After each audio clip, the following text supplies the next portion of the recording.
Bonjour tout le monde. Dans cette vidéo, je vais introduire la calculatrice financière. Une calculatrice financière, peut-être la première chose à dire là-dessus, c'est que c'est vraiment une catégorie de calculatrice à part. Donc, c'est pas une calculatrice scientifique ou une calculatrice graphique. Et toutes les calculatrices financières, on les reconnaît quand même assez facilement parce que on a souvent ça ici. C'est les 5 principales touches. Il y en a plusieurs autres qui peuvent servir à des choses un peu plus spécifiques, mais en général, 90% du temps, on va se servir de ces 5 touches-là. En plus, bien sûr, là, des touches classiques là, numériques de n'importe quelle calculatrice. Donc, ces 5 touches-là, c'est vraiment ce qui caractérise une calculatrice scientifique. Dans l'aide-mémoire que j'ai fournie, vous avez un peu là, la signification de ces touches-là. Donc, le N majuscule, pour nous, ça va être le nombre de périodes de capitalisation. Dans les notes de cours, on utilise plutôt le petit n, donc qui représente notre nombre de fois qu'on va capitaliser, par exemple en intérêt composé. Le I sur WR, donc ça va être notre taux périodique, donc notre taux d'intérêt périodique, petit i. PV pour Present Value, donc la valeur actuelle, le VA, ou aussi noté parfois C indice 0.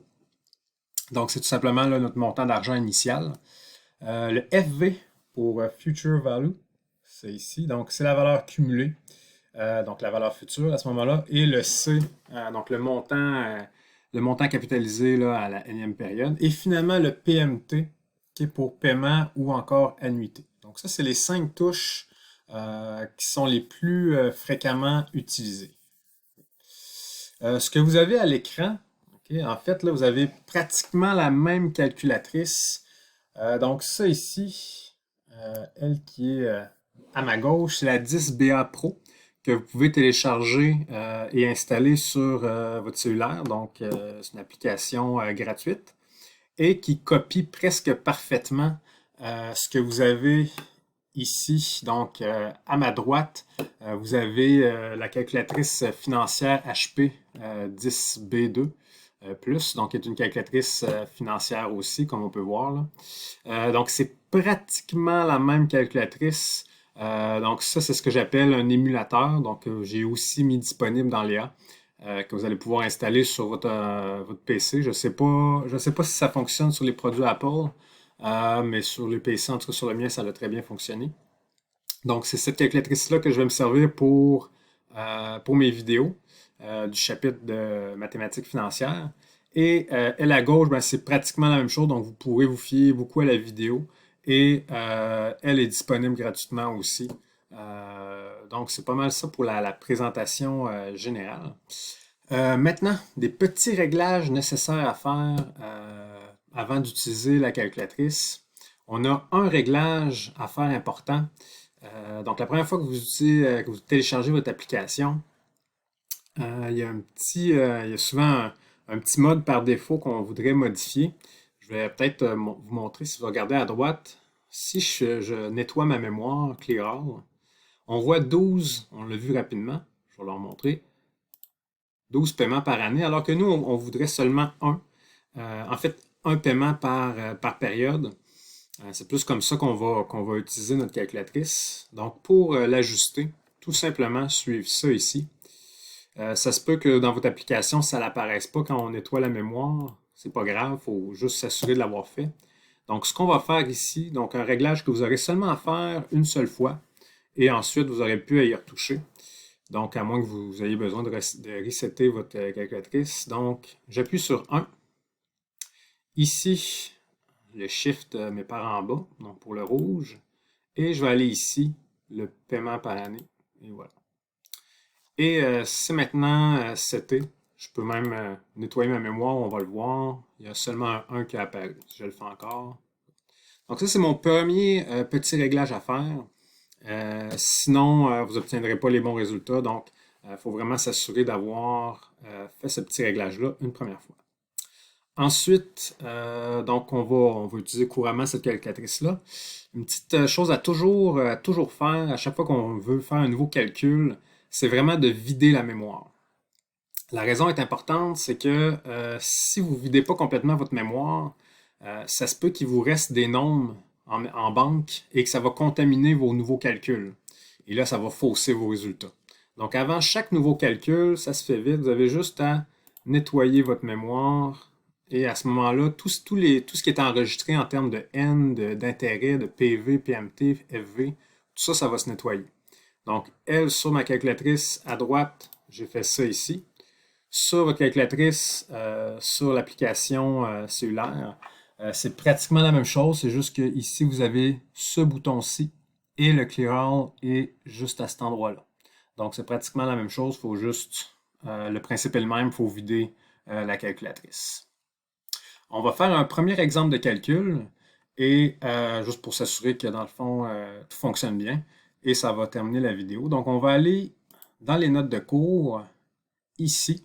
Okay, donc, j'ai un exemple. Je ne relirai pas l'exemple au complet. Je veux vraiment juste appliquer ma calculatrice, donc l'utiliser. Donc, ici, mon PV vaut 100 000. Donc, je vais inscrire 100 000. Ça ici. Ensuite, j'appuie sur PV. Donc là, il vient d'enregistrer le 100 000 dans le present value. Le FV, c'est lui que je veux connaître. Donc lui, ça va être à la toute fin. Ici, mon I qui vaut 9%. Remarquez que dans les calculs, je l'ai mis en décimale. Ça allait un petit peu mieux pour les calculs, mais avec la calculatrice, je vais le laisser en pourcent. C'est-à-dire que je vais appuyer sur 9 et je vais aller appuyer sur mon I sur Y. Donc c'est ici. Parfait. Donc, lui est maintenant enregistré. Je vais faire la même chose pour le 3. Donc, j'appuie sur le 3, donc qui était mon nombre de périodes de capitalisation, et je vais aller appuyer sur le N. Donc là, maintenant, mes trois valeurs sont rentrées.